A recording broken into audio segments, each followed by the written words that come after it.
Hora de conversar com Dora Kramer. Nosso assunto, é claro, é a grande reforma ministerial e surpreendente reforma ministerial de ontem do governo. Dora, eu vou falar em rápidas palavras aqui a impressão que eu tive do que aconteceu. Você me diz que se eu estou falando uma grande bobagem ou se tem algum sentido.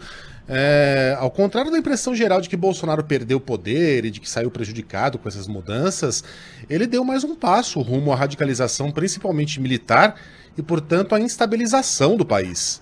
E esse governo se alimenta de instabilidades. Portanto, é uma reforma que beneficia esses planos mais, digamos, subterrâneos do presidente Bolsonaro. E aí, Dora, bom dia para você. Bom dia, Megali, bom dia, Carla, bom dia, Sheila, bom dia a todos. Olha, o Megali, é o seguinte, é uma reforma em que o presidente procurou fazer a famosa limonada do limão, que era a demissão do Ernesto Araújo sob intensa pressão, né? E aí é uma pressão que não é só do Centrão.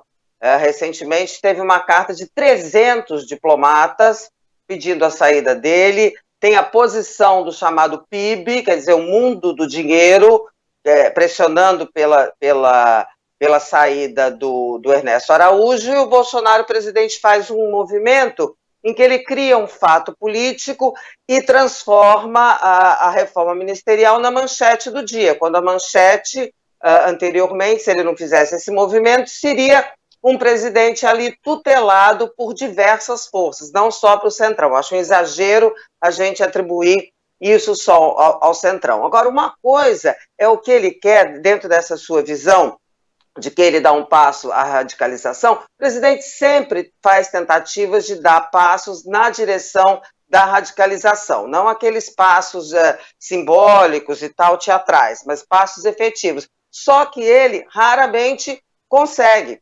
Fato é que esse pessoal vai perdendo espaço, né? Agora, é claro que nessa movimentação, bem fiel ao estilo do presidente, ele cria uma confusão. Confusão aonde? Numa área sensível, que é a área militar. Faz esse movimento de trocar o ministro da Defesa, com o qual ele estava insatisfeito e que também estava insatisfeito com as atitudes do presidente, e aí cria uma situação muito ruim, não só para o general Braga Neto, que assume o Ministério da Defesa, como das Forças Armadas de um modo geral. Porque a leitura inicial é de que o general Fernando Azevedo foi demitido porque não conseguiu, não abriu espaço para a politização das Forças Armadas. E aí fica, bom, então com a troca quer dizer o quê? Que o general Braga Neto vai abrir as Forças Armadas a essa politização? Acho muito difícil,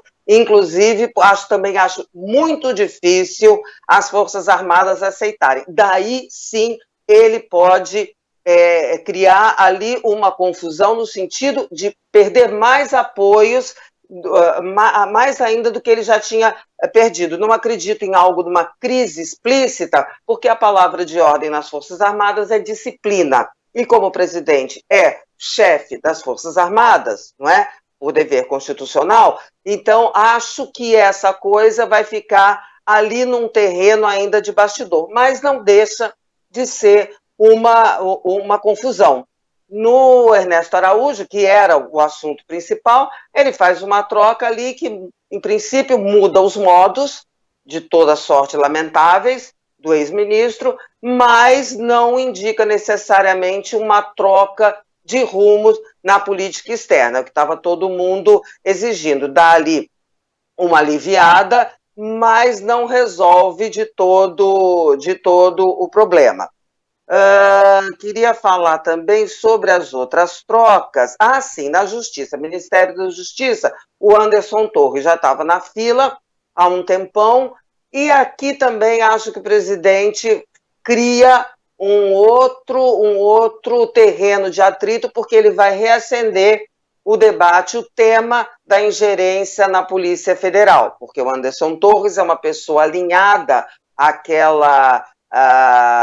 àquele setor assim, mais linha dura, que gosta de armamentos, liberação de armamentos, muito próximo de polícias, ele mesmo é delegado, Então isso pode, não terá a Polícia Federal, pelo menos em princípio, né, uma blindagem que foi a tentativa do ex-ministro Sérgio Moro de fazer. Ele desloca o ex-ministro André Mendonça volta para a AGU, e aí tem um detalhe que eu acho interessante. O Mendonça, que é sempre um candidato a ocupar a próxima vaga, aberta pela aposentadoria do ministro Marco Aurélio, ele vai para a AGU, de onde já saíram 2 atuais ministros do Supremo Tribunal Federal, o Dias Toffoli e o Gilmar Mendes, além do que é terrivelmente evangélico.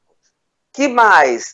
Sim, articulação política. Essa aí é importante porque ela está sendo interpretada como um sinal, uma sinalização de tornar o Centrão mais fiel. Sim, é uma sinalização. Agora, se ele vai conseguir, são outros 500, porque me parece que o posicionamento que vinha sendo adotado pelo Centrão, respaldado até pela oposição do governo, não vai se transformar numa força subserviente, porque já avançou muito, só porque uma deputada foi para articulação política.